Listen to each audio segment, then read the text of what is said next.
చిన్నప్పటి నుంచి నాకు నెయ్యి అంటే అస్సలకి ఇష్టం ఉండేది కాదు. దాని వాసన అంటే కూడా వాడేది కాదు. కొంతమంది అయితే ఇష్టంగా ఉత్త నెయ్యి కూడా తింటారు, డబ్బాలు డబ్బాలు. కానీ ఎప్పుడైతే పెళ్ళైన తర్వాత ఒక 2-3 సంవత్సరాలకి నేను నెయ్యి చేయడం నేర్చుకున్న, యూట్యూబ్లో అక్కడిక్కడ చూసి. అండ్ ఆ తర్వాత కూడా అప్పుడు నాకు ఇష్టం ఉండేది కాదు. ఇంట్లో వాళ్ళకైతే పెట్టేదాన్ని. ఆ వాసన అయితే మంచిగా నచ్చేది. చేసిన తర్వాత చేసేటప్పుడు నెయ్యి మంచి వాసన రాదు, కానీ మొత్తం నెయ్యి పూర్తయిన తర్వాత, అది కాగిన తర్వాత ఆ వాసన అయితే మంచిగా వస్తుంది కదా. ఆ వాసనకే నాకు తినాలని అనిపించేది, కానీ ఆ టేస్ట్ ఏమో నచ్చకపో. కానీ ఇక నేను మెల్లమెల్లగా ఆ వంటలలో ఈ వంటలలో మా హస్బెండ్ చెప్తా ఉంటే నెయ్యి వేయడం అలవాటు చేసుకున్నాను.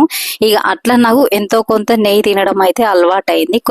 ఎంత అలవాటు అయిందంటే కొన్ని కూరలల్లో నెయ్యి లేకపోతే అయితే తినబుద్ధి కాదు. ఎట్లా అంటే ఇప్పుడు బిర్యానీ చేసినాం అనుకో, పైనుంచి 4-5 చెంచాల నెయ్యి గుమ్మరితే కానీ ఆ బిర్యానీకి టేస్ట్ రాదు. అట్లనే చపాతీలు, మనం ఉత్త నూనెతోని కాల్చిన చపాతీలకు, నెయ్యి వేసి కాల్చిన చపాతీలకు మస్తు తేడా ఉంటుంది.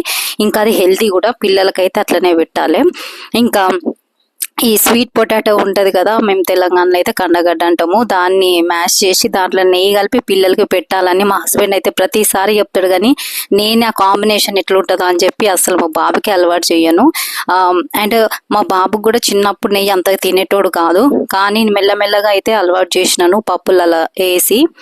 ఇప్పుడైతే వాడు కూడా ఇష్టంగా నెయ్యి తింటాడు. మా హస్బెండ్ కూడా నెయ్యి అంటే ఇష్టమే. నూనె కంటే కూడా నెయ్యి వాడు కర్రీస్లో కూడా అని చెప్తాడు. కానీ మనం వింటామా? అబ్బో, ఇక అన్ని కూరలలో నెయ్యి వేసి వంటలు వండితే ఇక మంచిది అనుకున్నా నేను.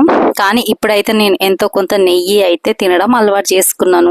ఇంతగా మీకు ఇష్టమా నెయ్యి?